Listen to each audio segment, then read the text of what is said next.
Hello বন্ধুরা। তো অনেক দিন থেকেই ভাবছি একটা ভূতের গল্প তোমাদের শোনাবো। তো সময় সেভাবে হয়ে ওঠেনি। তো চলো বেশি কথা না বলে শুরু করা যাক মূল গল্পের কথা। একটা ভূতের গল্প, রোমাঞ্চকর গল্প। আহ, জোড়া পুকুর। ছোটবেলা থেকেই শুনে আসছি জোড়া পুকুর খুব ভয়ানক একটি জায়গা। একটা পুকুর, যে পুকুরের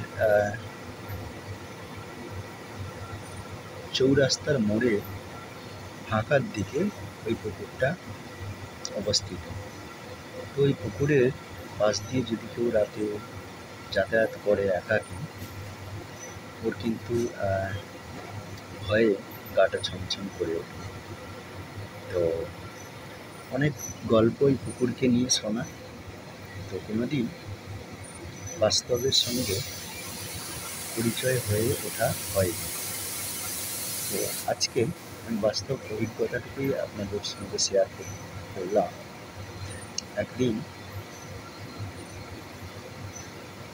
আমি পিরিচ খাবার হসপিটালের থেকে ফিরছিলাম।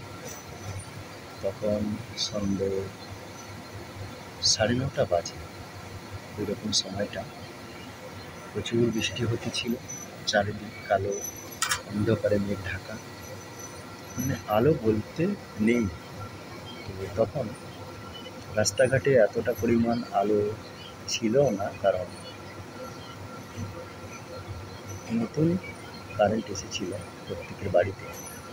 তো ফেরার পথে সাইকেল নিয়ে ফিরছি, বাতাসও বইছে, এক হাতে ছাতাটুকু ধরা আছে, আর মোবাইল তো ছিলই না কাছে। তো ফেরার সময় পুরো রাস্তাটাই ফাঁকা ছিল, কোথাও সত্যি কোনো একটু ভয় লাগেনি।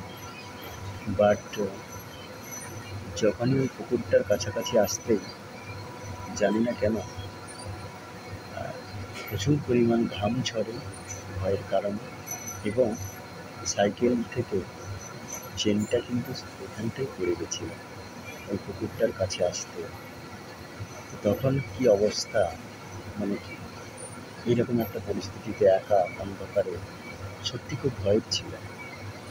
তো মনে মনে একটা কথাই বাড়ি থেকে শিখিয়ে দিয়েছিল, যদি কোথাও ভয় লাগে তো তখন কিন্তু মনে মনে বলতে রাম রাম রাম রাম রাম রাম, এইটুকু ধ্বনি বললে বিপদ কিন্তু পালিয়ে যাবে, নিজের মনে সাহস আসে।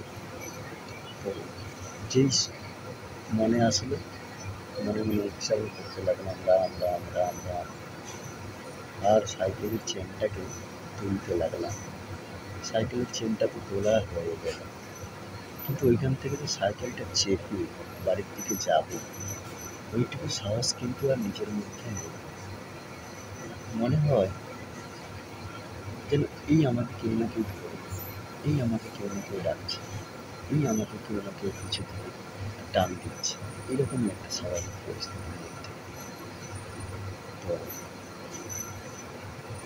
ওইখান থেকে অনেকটা পরিমাণে সাহস নিয়ে আমি কিন্তু সাইকেলটুকু আর না চেপে পায়ে হেঁটে সাইকেলটাকে হাতে টেনে টেনে নিয়ে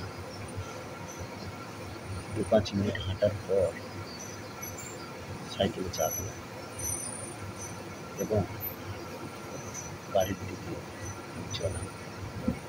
সত্যি এটা একটা বাস্তব অভিজ্ঞতা ছিল, কিন্তু এই অভিজ্ঞতা থেকে এটাও বলতে পারি না যে ভূত প্রেত বলে কিছু নেই।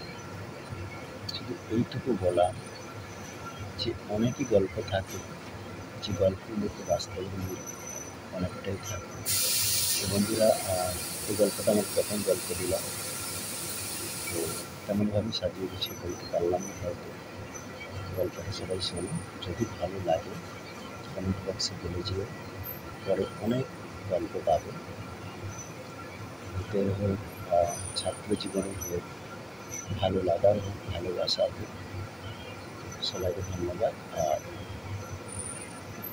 যদি চ্যানেলটা না সাবস্ক্রাইব করে থাকেন প্লিজ একটু সাবস্ক্রাইব করে দিবেন। শুভরাত্রি।